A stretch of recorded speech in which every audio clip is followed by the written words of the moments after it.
everybody, Mark Schaftlein with you, and this is the Schaftlein Report. We're going to cover everything. We're going to cut through all the propaganda, give it to you straight from left, right, and center. The opinions are what counts.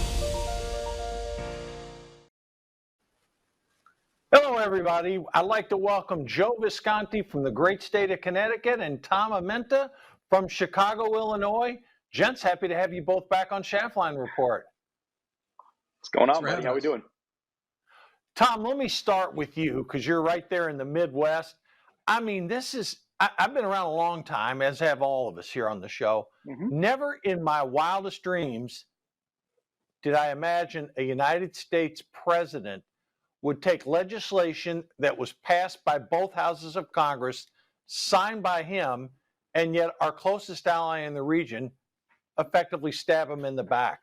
Tom, you've served overseas before. What was your reaction when you saw what Biden did here on this Israeli situation? So the last time that I was on, one of the things that I said was I couldn't stand watching 2,000-pound bombs get dropped in a city that densely populated, because the standoff range is supposed to be a standoff, again, for the audience, is how far away you're supposed to be from it when it goes off, is over a mile. And frankly, they have no business being dropped in an urban environment like that. So what blew me away wasn't that he kind of looked at Netanyahu and said, all right, dude, like, we're not sending you these because you haven't really used them right. It was that he decided to make it a punchline and try and gain political points with the far left of his coalition, which is starting to fracture, is what it seems like, in hopes that he can somehow save it. That to me is the unconscionable part. Like, there's a real case for that one specific munition that he talked about to be like, you know what, man, like, this is a bad idea. We can send you some other stuff. But the fact that he tried to use it to score political points at the betrayal of Israel is just unconscionable to me. Well, Tom, let me push back a little bit. Was that specific weapons, munition included in the bill that the House passed, the Senate passed? No, well, and was they had the option to send certain things. The way that I read the package, and I went back through this, is that they have the option. There's like a menu, if you will, of things that are approved to be sent.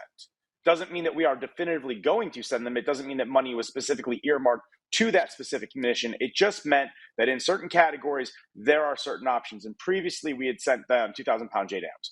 And what he said was, we're not doing that this time, which, again, if I read it the way that I read it, and I believe I read it correctly, was he just said he wasn't going to give them something from that area, that specific munition from an area of options for the funding that was earmarked.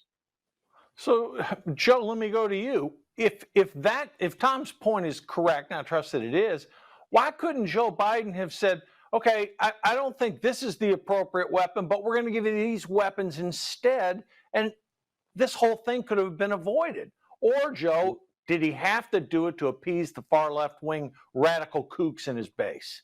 Well, he is playing politics, but the bigger issue, I believe, is the border with Egypt and Rafa and that whole region, the tunnels.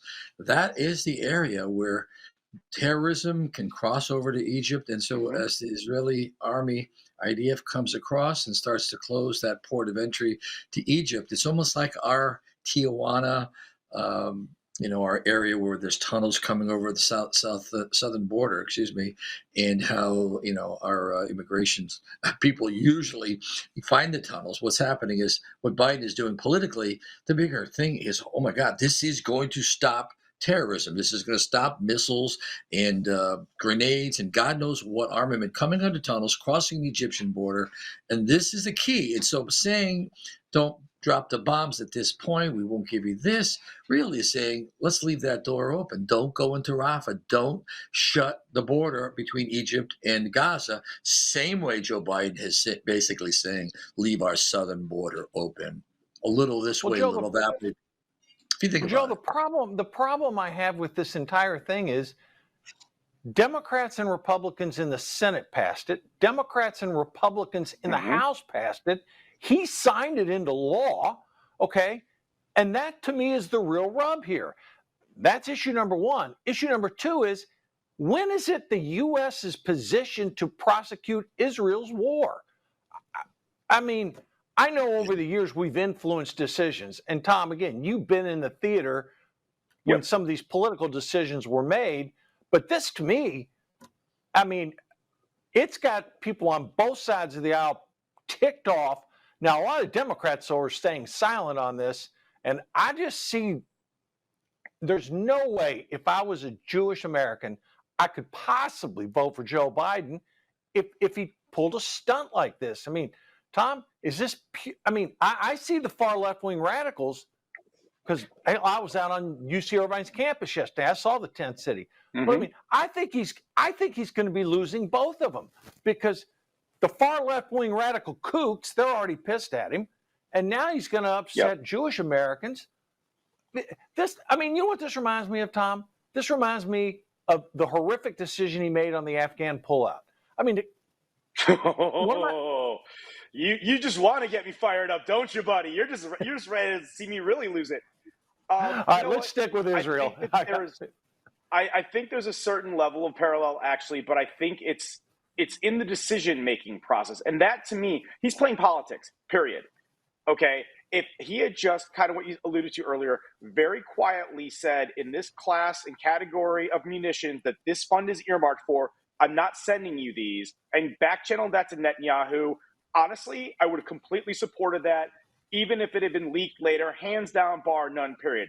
My opinion is that specific weapon does not belong in these places at these times, especially after Netanyahu has demonstrated he will not take civilian casualties into account. So I'm fine with that. However, how he said he's doing it, going on CNN for crying out loud to announce it like they're this PR wing, and then, you know, resolutely not backing it up. It's like, I mean, Joe and I are pretty far apart politically, but last time we were on the show, we both agreed that you've got to minimize civilian casualties, that you've got to make sure that you pursue Hamas, you know, aggressively, but still not so recklessly that you do undue harm. And like, somehow Biden thinks that he can be the person that adjudicates that, and he's going to do it through the court of public opinion. No, absolutely not. Like, it's the same sort of decision-making process, like you said, in Afghanistan. He tried to adjudicate an impossible situation through the court of public opinion, not listening to his experts, not taking the time to really understand what it was. It was just, he set a clock, tick, tick, tick, tick, tick, tick, tick, and it went boom. And I see the same sort of flawed decision-making process in an effort to score political points here as I did there. And once again, people are going to die needlessly. People are going to be harmed unnecessarily, when there was a way to do this in a reasonable, for lack of a better term, adult way. But he's chosen the worst path on that possible. Going on CNN. That's go ahead, Joe. I mean, that to me was just. I'm again, Tom, you were in the theater, I wasn't, but I'm more worried about the theater. They're dropping millions of leaflets in different languages right now in Rafa area, and those people need to move towards what the leaflets are saying. So all of this nonsense about this bomb, that bomb.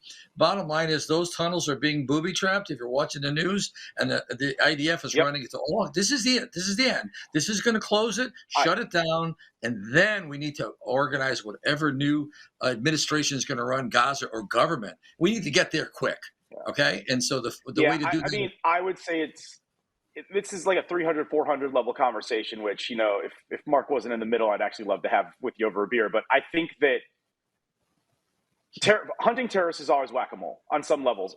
Now, is it going to reduce the threat? Could they set up and find enough of those tunnels, destroy enough of those tunnels, and leverage that with Egypt to partner in a way that can stop the flow of ammunition and arms across the border? Yes, I absolutely think they can. They're never going to get all of it. You just don't. That's why fighting terrorism is whack-a-mole. And I just think, I agree with you. The border's got to be the priority. I just think that there's a lot better ways to have done it than the way this administration is doing it. And also, for that matter, why have we not tried to enlist the Egyptians as more partners in that? That's something that's always stood out with me, especially when you understand the politics of the region, how much the Islamic Brotherhood in Egypt doesn't like Hamas, which, again, that's a pretty high-level conversation. But also the fear, the fear of the people in Gaza, Palestinians, to know that Hamas is gone. Borders closed. There's no more armament coming across, and we can now feel free to vote in some new government. We're not even there yet. So Egypt, of course, is important, but the military campaign has to end as soon as possible. That's what most Americans are thinking. End this damn thing right now. Well, Joe, let me ask you this. I mean, just news that was broke on Friday was the Israelis, again, were killing more terrorists, a la Tom's whack-a-mole. They discovered booby-trapped buildings. They discovered, same thing they've seen in other parts of Gaza, facilities that include massive storage of weapons. So, I mean, how can you have a conclusion to a military conflict when the Israelis are still killing terrorists, booby-trapped buildings, and armaments that are stashed away in buildings?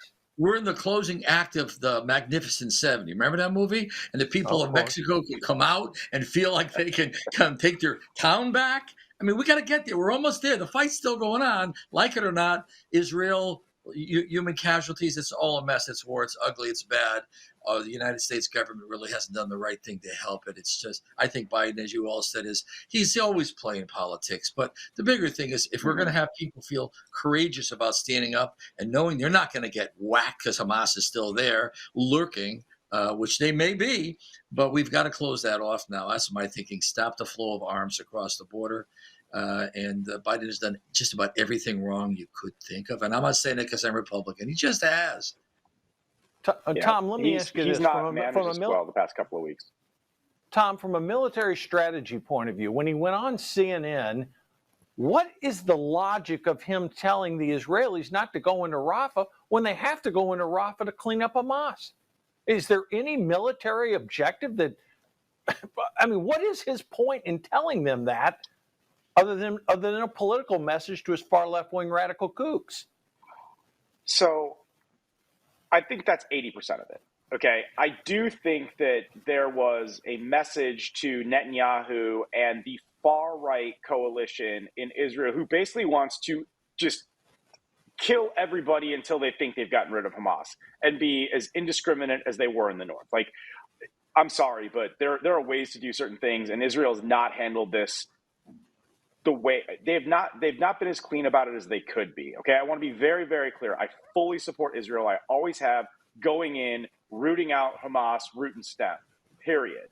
But there are ways to fight a war and to be a little cleaner and to be a little more conscious of civilian casualties, which to date they really haven't done. So I think that he was trying to send a message to Netanyahu and the far right of his government to say, like, hey, be a little cleaner. But the 80% of it was, see, guys, I'm actually doing something about this. Like, it's not just the United States giving Israel whatever they want. And that's the politics of it. And, you know, to ask what it does when it comes to Hamas, there's actually a really similar parallel to you mentioned Afghanistan earlier. Once al-Qaeda in Iraq knew that we were pulling out and knew that it was happening, it emboldened them even more. And that's why part of the reason the bomb went off at the gate. Like, Hamas now knows that there are certain things that we're not going to do, that we're not going to support. And if they can find a way to use that tactically to their advantage, they absolutely are going to. They probably already are. And that's, again, there's a way to do things. And once again, Biden handled it about as worst as he possibly could by going on CNN and telling the world this is what we're doing. So again, Tom, you're basically saying if he had used behind the scenes channels to tell Netanyahu, hey, listen, politically, I can't give you these 500-pound or 1,000-pound bombs, but I'm going to give you this instead. Probably nothing would have come. This would not have been the political firestorm that it's turned into, correct? I think that you would have had someone leak it, if I'm being, pretty honest. But I also think that a leak is so much easier to say, hey, this is an internal government thing. We're not going to talk about it. We are continuing to support Israel in their quest to rid the world of Hamas. It's the easiest spin line on earth. But no, he went on CNN and tried to score points with the far left, and it's going to blow up in his face. Joe Visconti, you're the political analyst here. Republicans were talking about impeaching Joe Biden over this, and they were going to use the almost identical articles of impeachment used by Jerry Nadler against Donald Trump back in the day related to Ukraine aid. Joe, should Joe Biden be impeached over this? Or is this merely a political exercise we're going through in an election year now that Joe Biden has chosen to politicize a life and death issue such as military weaponry?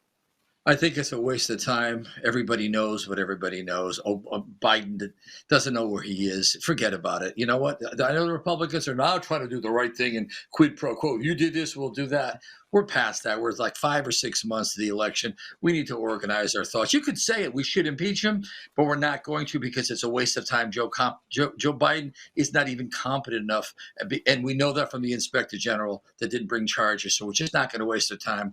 But they could make a note and make a speech about it. But I just think it's a waste of life. Focus on the things that are important right now. And everybody in the country knows it. Everybody knows it. So you do these things when the world doesn't know it, but they know it. And again, Biden's people, whoever's behind it, and we've all had opinions about that, they just are doing things almost intentionally wrong. I mean, they could get their way and do the things for the country and the world and just choose the right ones and call it their own. If it was a Trump idea, they could say it's theirs and it'd get him infuriated. Just do the right thing and own it. And it just doesn't seem like whoever's pulling the strings or making decisions, they want us to know willfully that they're doing these things and there's no objective to them. But everybody in America knows, unless you're really, really right wing and really, really left wing, you get it. And people don't want to see the waste of time anymore. Wow, I've got conservative Joe Visconti and moderate Tom Amenta agreeing that the Biden administration officials that guided Mr. Biden to do this are incompetent. You know what? All three of us are agreement on this. So, boy, there is progress being made on the center to center right of the party. Listen, we're going to be back in a very short message from a couple very important sponsors, and we're going to talk about that on the other side of this break. Be right back. The world is about to shift. Banks are going cashless globally with the emergence of central bank digital currency, which will bring with it programmable money and the ability to turn on or off your purchasing power based on your digital social profile. It's like the equivalent of spyware in your bank account. You need to get out of the system with the world's safest and most private assets, silver and gold. Call Kirk Elliott, PhD at 877-547-5743. That's 877-KIRK-PhD. Former National Security Advisor Lieutenant General Michael Flynn pleaded guilty today to lying to the FBI. He was one of the most respected generals in the military. He was, by definition, the most dangerous possible person for Donald Trump to hire. Brilliant military career, serving 33 years. Why was he being so elusive? Mike Flynn told the truth and faced life in prison.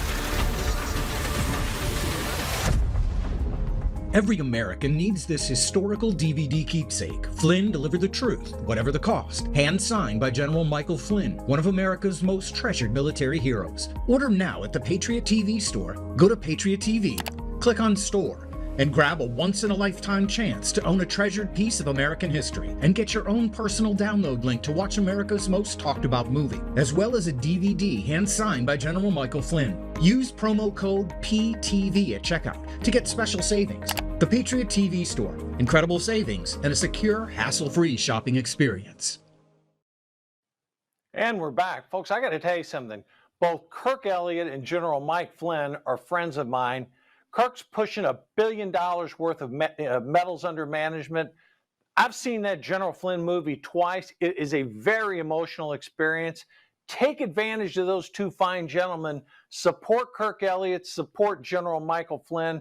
Michael Flynn's a hero in this country, and I have the pleasure of knowing him and the respect of General Flynn, and he sits on the board of CBMJ, Patriot.tv. All right, shameless plugs out of the way. Now, one thing I want to talk to you both about, and this is just bizarre. These college idiots who are out there, I know some of them may have a genuine belief. I get that. And I know some of them really believe in what they're doing. But I'll start with you, Tom. The vast majority of these college students who are participating in this, they really have no clue what they're talking about. And I've had the privilege, I guess, if you will. I live right by University of California, Irvine. Normally, it's a nice, quiet campus. People are going to schools, and you still see that now. But all of a sudden, I'm doing my early evening walk. I try to do 4 miles a day, and I'm noticing increased security. And I'm walking by and finally I asked the guy, what the hell's going on here? He goes, walk around the corner and you'll see. Boom, walk around the corner. There it is. The tents, the anti-American stuff, the pro-Palestine, the flags, death to America. Look, I get it, Tom, if you want to be peaceful protesters. But, you know, none of this death to America crap, none of this, you know, Joe Biden's the evil. I mean, we may disagree with Biden politically, but we're not going to pillar the man for, you know, what he's doing or trying to do here. Tom, what do you make about all this, you know, garbage going on campuses around the country? And it's not just Ivy League; it's really spread all over. Yeah. So I mean, it's actually interesting. I have family that teaches at UC Irvine. So if you ever look up the faculty, you'll find my last name. And so I'm pretty familiar with that area. I'm pretty familiar with that specific protest. You know, I've talked to my uncle and my aunts about it. You know, at the end of the day, I have a very good friend that teaches economics and law here in Chicago, and he's actually pretty conservative. And him and I started playing a game where we would come up, because I've got my degree in political science, so I know this. So he would go around and he would ask all of these kids that are protesting, he's like, well, can you explain what the Balfour Act did post World War I? And can you explain the United Nations influence on oil rights right after World War II and how it's currently affecting this? And you just see these kids' eyes like roll in the back of their head and they get so confused, because it's like, this part of the world has been fought over and by essentially these two entities since so far past biblical times. It's almost comical. If you took a timeline of from the start of when this conflict is to right now, and you just threw darts randomly at that timeline, 1 minute the modern Palestinians will be in control of it. One time, sort of the modern Israel would be in control of it. Maybe every now and then you're going to get like the Ottoman Empire, that was Muslim, but really just try to keep both of those groups, relatively calm. It's like, they just don't understand how complicated that part of the world is. They don't have the sense of history. It's just become this very easy, buzzy, oh, this person's been oppressed, so now we need to extend this concept of, social justice. And it's silly. And it's coming from a place of ignorance. Again, like you've been there, like literally I've got my friends asking, like polling these questions. These kids don't know. And I love a good protest. I love the right to peaceful protest. I hope everyone in America at some point does it. But have enough education to know what you're protesting, please. Like, they just don't know. Well, Joe, let me turn to you on this. So there's a difference, I think, between peaceful protest and actually taking over government buildings like was done in New York City versus draping flags and sheets that are marked up over buildings. I saw some of that on Thursday at UC Irvine, and when I went there on Friday, it was gone. Okay, but Joe, on Friday, even in blue state, MIT and University of Pennsylvania, they said enough's enough. They disbanded those camps, and people got arrested. Now, you live in a blue state, Joe. What's the mood? What's the feeling among both conservatives and liberals in your state? My gut tells me everybody's not so happy about this. Yeah, well, the Democrats aren't talking to. This is like Occupy Wall Street, if you remember those days. And it's sure. Listen, you got to go to college. You got to protest something, all right? And in reality, these kids, that's showbiz for them. I mean, the violence, of course, we don't accept, but they need a cause. And this reminds me so much of 1968. I was about 13 years old. And 68, what happened in Chicago against the Democrat Party. This is so reminiscent, as well as the fact that the 67 war, which would put us in 2023, October 7th. So you see 67 and 68 kind of repeating themselves. where there was violence in Chicago. And so I think when college is out, they're going to stop. But we've got UConn here. They did a mess. Yale University, Skull and Bones, Trinity College, Wesleyan. I mean, Connecticut's just loaded with it. And for the most part, there's always going to be some radicals. And I was in January 6th in Washington, so I can't even comment watching what I watched that happened at the U.S. Capitol when people lost their minds over what they believed. I didn't, but they did, thousands of them. So it's always hard for me after that event to look at any of these kids and say, you know what, they don't have their heads on straight. They're young. They don't want to protest, and they can easily get out of hand. I'm not forgiving it, but at the same time, they're acting out. And it's up to really law enforcement, or like Reagan did when he stood up there at Berkeley and yelled and said, hey, to you kids and you parents and some of you adults know better. That whole thing, if you're old enough to remember. So they've let them exercise it. What's really weird, though, is I see a lot of Jewish Americans that are running institutions siding with them. So that's a real bizarre twist for me to see. I'm like, okay, I know most of them are 75% of American Jews vote Democrat, and that would side with Palestine and all that. But it's just, I think, 2 more weeks. I'm looking at my watch, 2 more weeks, and that'll be over. Hopefully it doesn't hit the streets into something. Hopefully it fades. And that's why I said about Rafa, wrap the war up, get it done.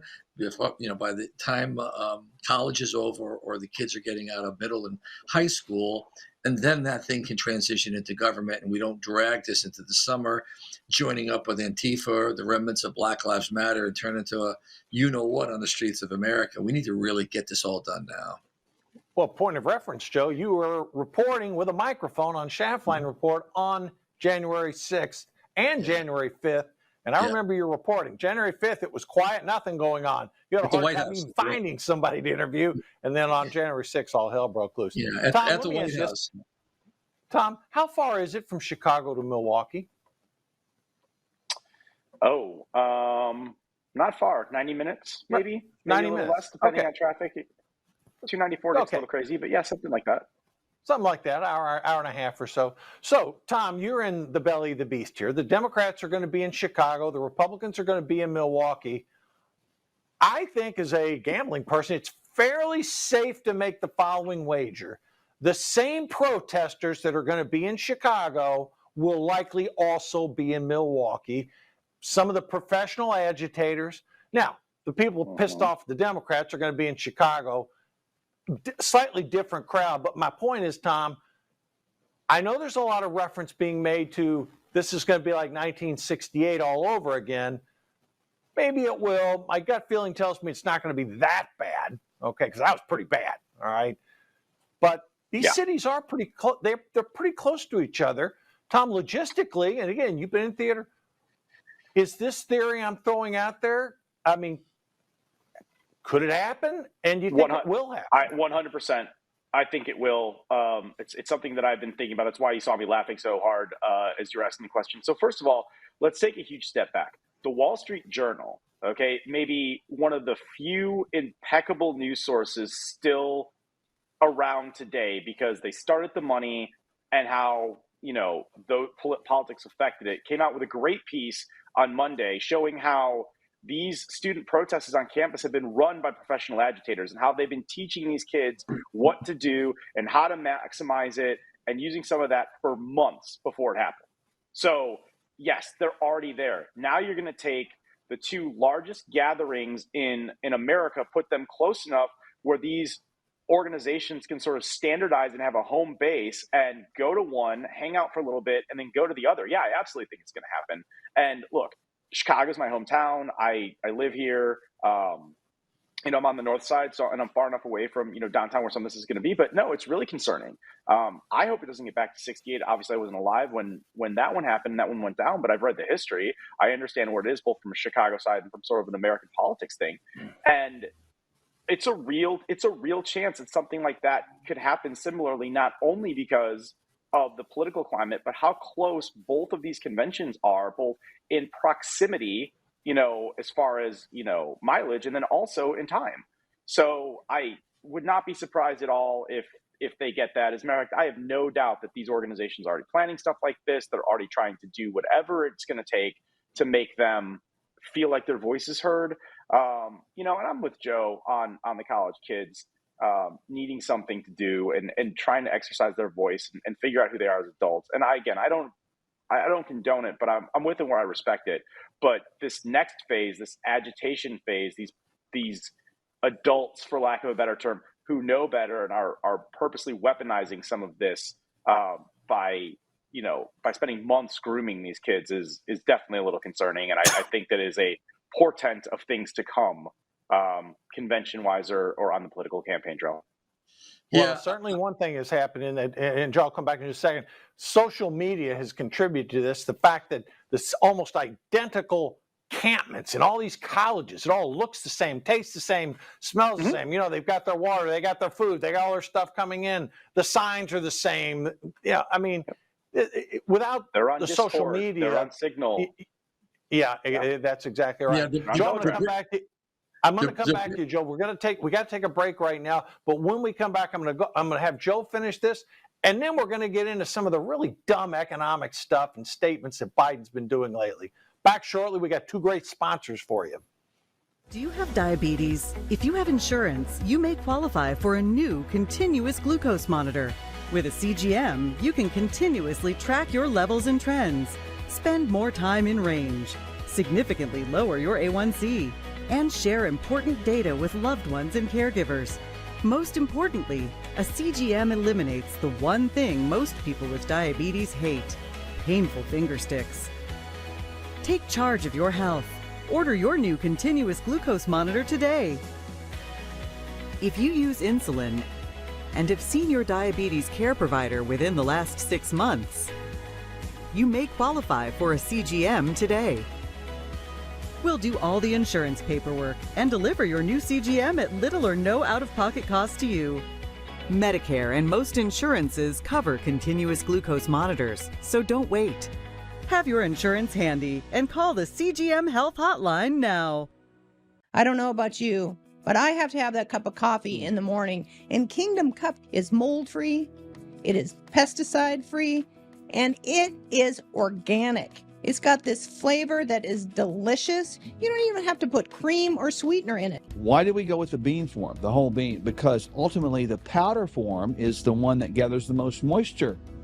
And that means the more potential mold development. This is actually organic, mold-free, certified. That's important because ultimately people drink coffee, it's cultural.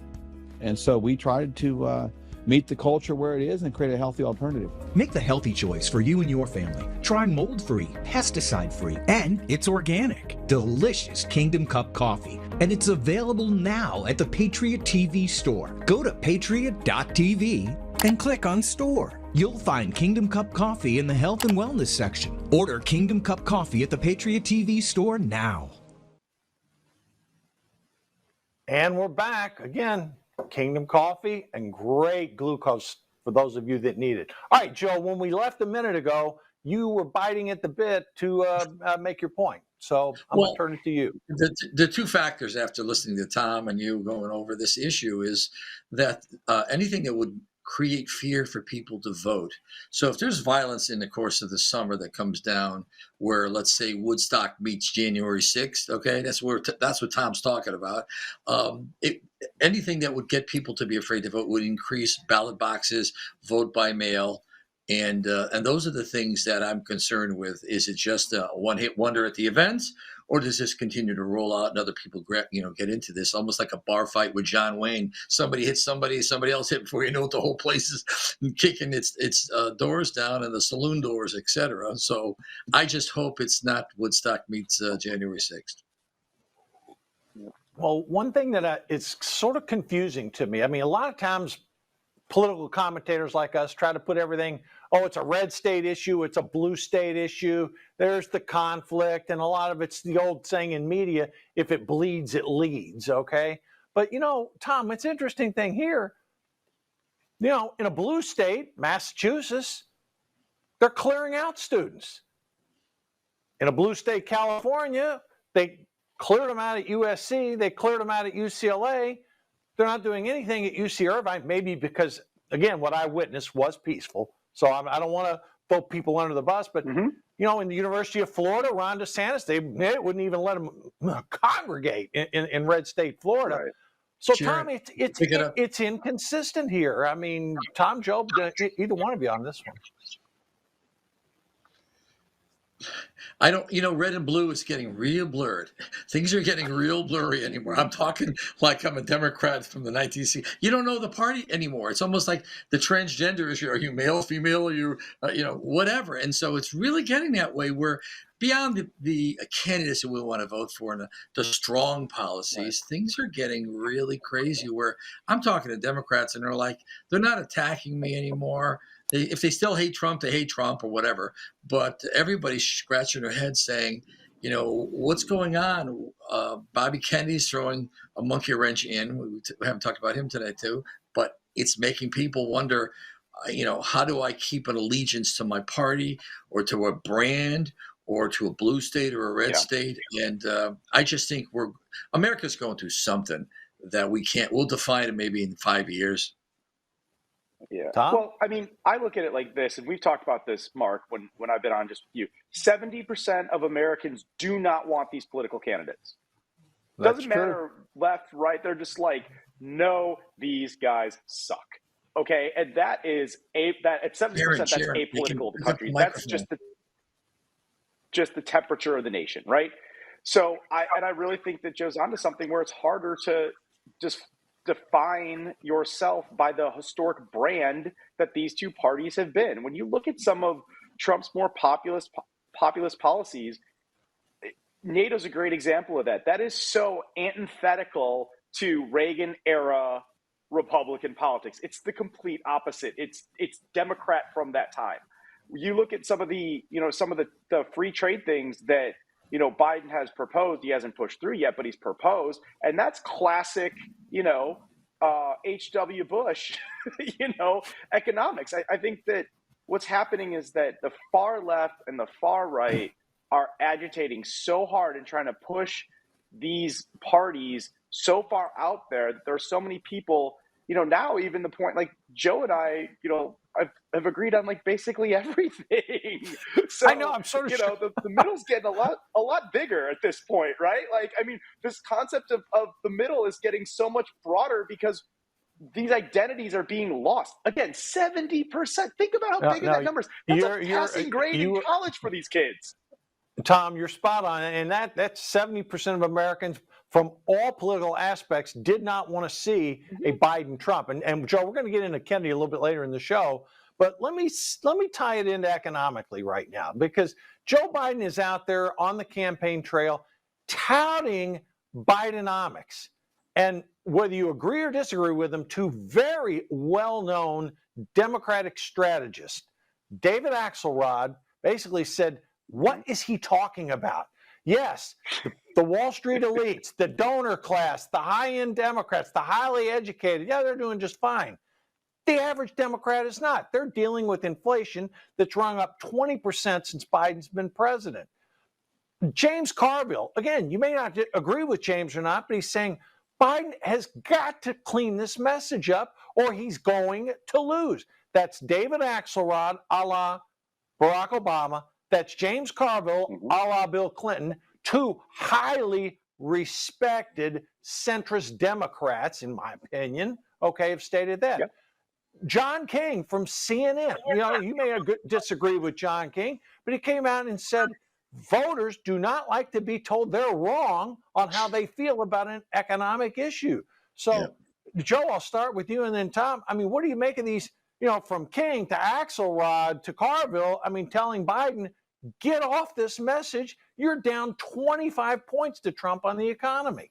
I think today I woke up saying, I think the Democrats, if they didn't put Newsom in and Biden doesn't bow out, which I don't think Jill will let him, that they're going to be happy getting the Senate and the House. They're going to fight for those two chambers and just write it out for 4 years with some kind of control, because the Democrats are fine if they didn't win to keep control, and they do very well like that. And I think they're just going to have to go with whatever Jill Biden, the First Lady, decides to do. And it's just, this is all new territory for the world and American politics. We just have never seen it like this, where we all know And then the media tries to lie, and then the media can't lie. They're like, okay. The media starts saying, oh, well, I guess it's. And so what do you do with that? Where do you go? You have to go to your candidates. And right now, Biden just won't pivot. Or maybe he can't pivot. Or maybe he can't articulate the message. And so it's a mess. And it's not just Biden. It's the reality that the Republicans are trying to get something done. This is why we see Mike Johnson do what he's doing. And he's infuriating all of us, letting Jeffries basically run the House. And that's a thing we haven't talked about. I mean, I've been infuriated over that. But then we set ourselves up with that, pushing Marjorie Taylor Greene, who I was with in New Hampshire during the primary for Trump. But at the same time, this all got it set up by us. And so we took out McCarthy, and now we shot ourselves in the foot. And so it's a mess. Every time you turn around, it's a mess. I really don't know the answer. I'm stumped. Tom, that sounds like right up your alley there.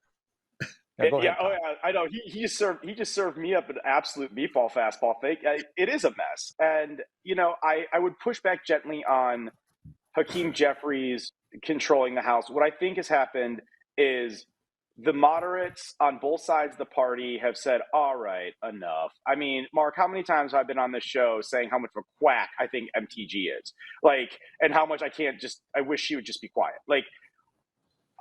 It is. It's gone Looney Tunes. But again, I think it goes back to that national sentiment that the center is getting a lot bigger, a lot quicker, because we are sick, just sick of this, how far people can push this left or how far people can push this right. It used to be that whatever we agreed or disagreed on, my favorite politician in American politics in my lifetime was John McCain. Okay. And McCain, you could say he wasn't far enough right, or you could say that he was, maybe he was too far right, depending on what side of the aisle you were on. But you always knew that he was going to give you an opinion. It was going to be well-reasoned, and he was going to stand on that principle. And he was going to work from there to compromise to make sure America kept moving. Because, Joe, the funny thing is that I think it's amazing if the Dems really do try and just get both the House and the Senate, because their map to the Senate is brutal.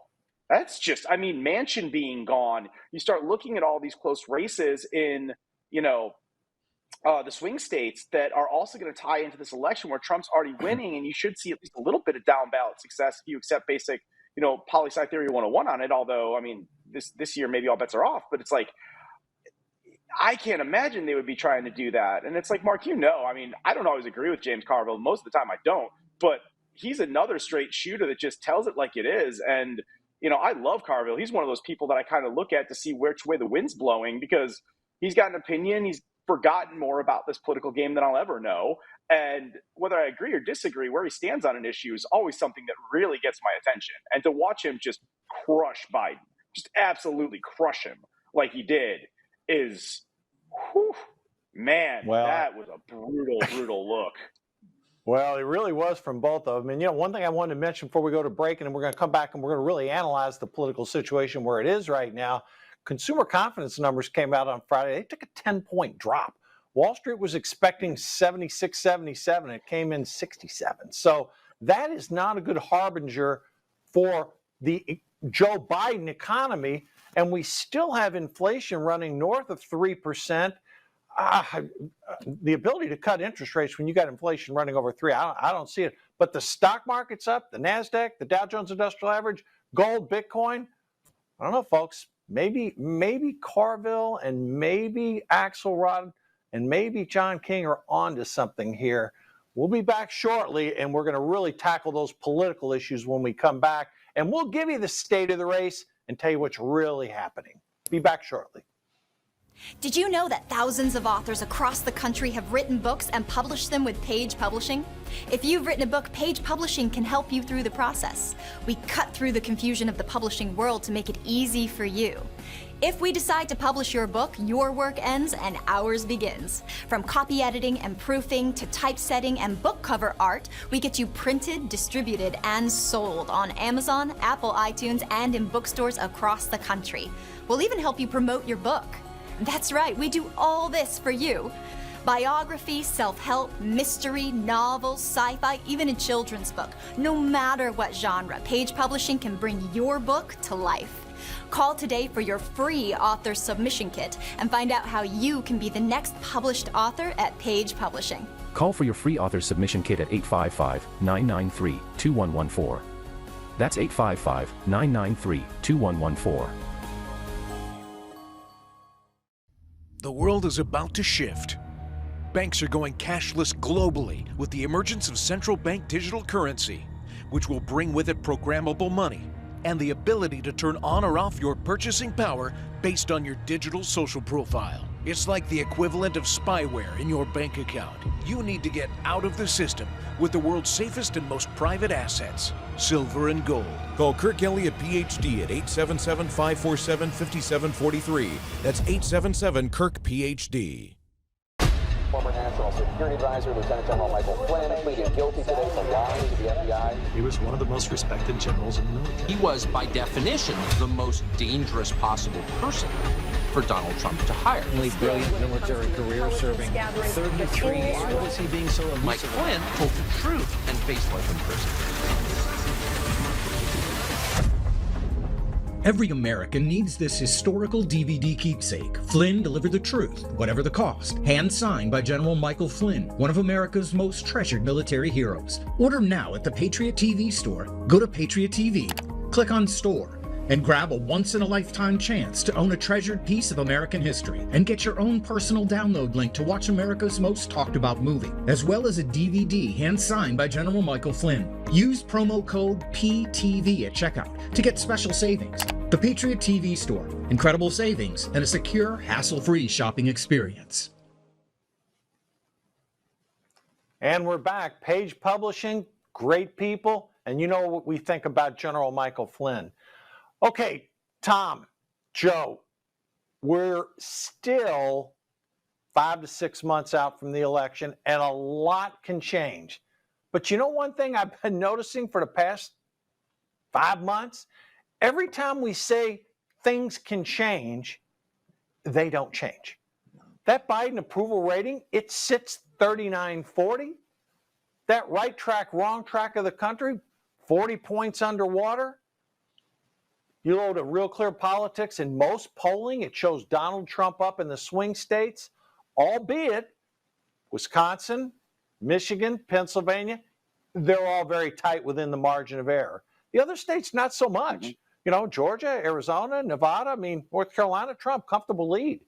So, you know, I keep hearing and people saying, well, come on, Mark, elections change, they change. Nothing is changing. It's like, it doesn't matter whether, and I can get into things like Trump's trial, Stormy Daniels' testimony, you know, Mike Johnson, House Speaker, Hakeem Jeffries. Most of the American people don't give a rat's ass about Hakeem Jeffries and Mike Johnson. They really don't, because he's not a dominant speaker. It's not like a Gingrich or somebody like that. So, Tom, I submit to you this. You know, Biden comes out the other day and he tries now even to change the asylum laws at the border. It's having no effect because people still see hundreds and thousands of people streaming across that border. And Joe, you mentioned earlier in the show, everything this guy touches turns to stone. So the election is coming. Now, when we say 5.5 to 6 months, early voting starts, 4.5 months from now, really, in some states. So, Tom, state of the race right now, Trump up. Senate, Republicans are on the verge of getting control. House, I saw some numbers last week that Democrats have now maybe +1 in the generic ballot. How do you see the overall state of things right now on these two deeply flawed candidates and the Senate and the House? Well, you nailed the deeply flawed candidates. I'm not paying attention to the presidential election until after Trump's trial and probably after the conventions because of, one, like you said, not a lot has changed. And two, people are going to hold their nose and choose the least bad option election. And so I just, for my own mental health and mental sanity, I will loosely follow it. But after the conventions, when it really heats up and that early voting window starts, then I'll start paying attention to see if anything trend line. I just can't do it anymore. I honestly can't.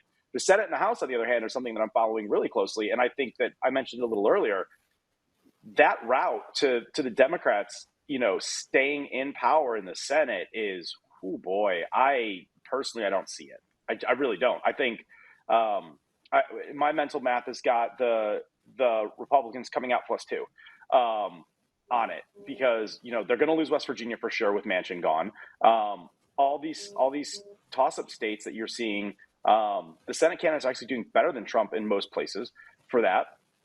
So I don't see it. And then in the House, that one's always a little harder to call just because of the pure volume of seats. But I do think that, especially with all of the moderate, more centrist Republicans giving up the ghost and not even serving out their full term this time, which has continuously shrunk the margin of error to pass anything in the House. Like, I really do see the Dems ended up flipping that, somewhere in the 3 to 5 seat range right now, maybe as high up to 7. But again, I'm not going to really be able to comment super intelligently on that until later down the line, just because House races really aren't super front of mind in most places right now. But I think that's going to be a very interesting sort of thing to watch going forward, because I really just think Americans are so worn out already for the presidency and so just sick of it already that I think it's going to be a hold your nose and vote election. And I don't know how many people are willing to hold their nose and vote until later on down the line. So I'm just kind of giving it some space until I think that someone's going to have to make a decision. One follow-up question, Tom, Joe, then I'm going to come to you. Tom, I haven't mentioned Robert Kennedy yet. Joe mentioned it earlier in the show. You have a disdain for both Trump and Biden. I know that. Would you ever consider, and I'm not going to ask who you're voting for here on national streaming, okay, but what's your thoughts on Robert Kennedy? And then, Joe, turn it to you. He's like the annoying little sibling that just doesn't go away, right? Just when you think he's completely done something, like his brainworm comment or whatever, like he somehow finds a way to keep being in it, to keep being around it. I think that, again, and that's another reason with the post-convention things when I'm going to really start paying attention. Like, can Kennedy hold on long enough to be relevant, to be potentially that third choice? Because I can also see him getting a lot of protest votes. I mean, I really, I have a family member who will not talk to me because I voted for Gary Johnson, and I'll just tell you I did, in 2016 because I didn't like Hillary or Trump, both. I'm I'm protest voting. And I lived in North Carolina at the time. And the margin of error that, if all of us who had voted centrist, like I think it was like if 80% of us had gone to Hillary, she would have taken the state of North Carolina and won the election. And this family member literally has not forgiven me for it. And I laugh every single time that I have to have that conversation, because it's like, this is America and I voted my conscience. So just because you were willing to hold your nose for your F and I didn't do it, like, sorry, not sorry, for both of them. So good for you, Tom. I think that he has a chance to do that. I think he has a chance to be something similar to that. But again, I think that we've got to find out how many people are going to hold their nose one way or the other, how many people are willing to protest. Everyone knows Kennedy's not going to win, but he might be that. And the way it's shaping up for me is, before it was like, oh, is he hurting Trump more? Is he hurting Biden more? I don't think that's the question anymore. I think the question is are there enough PO'd Americans to, sort of flip the bird at the establishment and make Kennedy the mouthpiece for that? But I don't think we're going to know that until, we can see if he gets a little more legs. And again, like I said, this is part of the reason why I just keep so focused on convention roughly, because I just think it's that sort of election this year. Joe, question to you, but let me throw this comment in here before you answer. Never in the history of this country has a president at 40% been reelected. And yet this race is tight. So having said that, Joe, why is it so tight? And give me your thoughts on the House, the Senate, and the presidency. Sure, I'll start with the Senate. I never underestimate Democrats, okay? They're organized. They know what they want. So, yeah, it could be a wash. We could end up with 50-50 and all that nonsense. The House, I think, is going to go to the Democrats. I don't think we can hold it. We're too divided. There's too much anger. I just think that's the way that's going. But I ran for governor in 2014 in Connecticut that had a Republican governor for 20 years. I ran as an independent, like Bobby, on my own name against two unlikable candidates. At the time was the current governor, Dan Malloy, totally unlikable, hateable, and Tom Foley, not hateable, but unlikable. And I was polling 10% of the Quinnipiac poll with no money. And so when people have bad choices. That's what I'm comparing over here, this little Connecticut race. When they have bad choices, and they'll go for 20 years for a Republican governor, but they don't like, this is key, Trump is loved and hated. Biden isn't loved or hated. So you've got this mix, and usually the person that is incumbent can pull it off if there's no shenanigans. So I don't even underestimate Joe Biden with some of the swing states, no matter what the numbers show, because Dan Malloy had the numbers in Connecticut that Biden is showing nationally. Totally unlikable, and tried to come back. So with me being the third party, was pulling 10% of the Quinnipiac poll. I'm kind of like Bobby. At the end of the day, Bobby will slide down to probably 4, 5, 6, 7% the most. And again, the protest of Democrats will come home. They always do. And so I just think that if Biden stays in, hate to say it, Newsom's totally likable. You can't hate him. Yep. And you can't hate Joe Biden, but you can hate Donald Trump. So that hate factor, nobody's talking about. And Democrats are basically, that's their get out the vote method, is stop Donald Trump. We got to stop Donald Trump, and that's what's going to make them come home. So it'll be. I got a little. I got a little bit different take on it, because let me get this point in, Tom, then I'll come to you. Go ahead. This Your show smells to me a lot like 2016. It really does, because think back then, Trump was going on all the networks, CNN, MSNBC, Fox, whatever, got literally $1 billion worth of free publicity. Now, the publicity he's getting right now is not so good, but he did have, in a lawfare example, a pretty good week. You know, the document case has been basically extended out past the election. Jack Smith's probably never even going to bring that to trial. Now, Fannie Willis down in Georgia is likely to be, gone, okay, which is going to push that thing down the road. And for those of you who have followed the salaciousness of the Trump Stormy Daniels trial, and I never thought I would say that, national streaming, she was ripped apart by basically Trump's attorneys, and rightfully so. So the outcome in this thing is shaky at best, and it's probably going to be a couple weeks away. But through all of this, when I see Democratic commentators nervous, and they are, I'm in the camp that right now I think Donald Trump would be elected president. I think the Republicans may eke out a one-seat advantage, 51-49 in the Senate, and I'm in both your camps. I think the House of Representatives is likely to go Democrat. Tom, we got about a minute left. Go ahead. Yeah, so here's the thing. I think that Joe said the most important thing about Kennedy, and that is 4 to 7. If he's closer to 7 than he is to 4, I think that's a problem for Trump, because the second thing that no one's mentioned yet, the money differential right now is so huge towards Biden that if you're just going to carpet bomb the swing states and you keep it inside the margin of error, historically in American politics, if you can overwhelm people on the airwaves, and Kennedy takes a little more than maybe what people are thinking, there is a path for Biden to eke it out. There really is. And I mean, Joe, I completely agree with everything that you said when you analyze the presidential race. I thought that's a great comp, that with you being the third party, candidate in a race that people didn't like the two primaries. There's nothing to take for granted. All bets are off on this one. I really believe that. Yeah. Well, it's going to be a photo finish like the Kentucky Derby. It is going to be a photo finish like the Kentucky Derby. I agree. I want to thank both you guys for joining me today. And I'm going to give you one parting comment here. And again, don't laugh, folks, but Jill Stein and Cornel West are in this race. They will pull votes away from Joe Biden. And if the last election was any indication, both of them could get 1 to 2%. That's it for Schaftlein Report today. Thanks for watching. Thanks for listening. Patriot TV store. We have great things going. Support Kirk Elliott. Support General Flynn. We've got great advertisers. Go to the store. We'll see you next weekend. Thanks a lot.